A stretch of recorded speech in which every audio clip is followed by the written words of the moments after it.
Terdakwa pemilik 25 paket narkoba seberat 21,35 gram, Jonas Leasiwal dituntut Jaksa Penuntut Umum Kejaksaan Negeri Ambon selama 8 tahun penjara. Tuntutan tersebut dibacakan dalam persidangan yang dipimpin Hakim Marta Maitimu didampingi Hakim anggota Lutfi Alsagladi dan Nova Salmon berlangsung di Pengadilan Negeri Ambon, Senin 11 Desember 2023.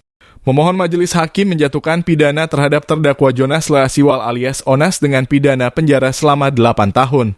Kata JPU, menurut JPU, terdakwa Jonas Leasiwal alias Onas bersalah sebagaimana dalam dakwaan ke-1 Jaksa Penuntut Umum sebagaimana diatur dan diancam pidana dalam pasal 114 ayat 1 UU nomor 35 tahun 2009 tentang narkotika. Selain pidana penjara, terdakwa Jonas juga dituntut membayar denda Rp1 miliar subsidiar 6 bulan kurungan. Untuk diketahui, terdakwa Jonas Leasiwal ditangkap pada Selasa 18 Juli 2023 sekitar pukul 21.30 waktu Indonesia Timur, bertempat di Kompleks STAIN Kahana, Kecamatan Sirimau, Kota Ambon.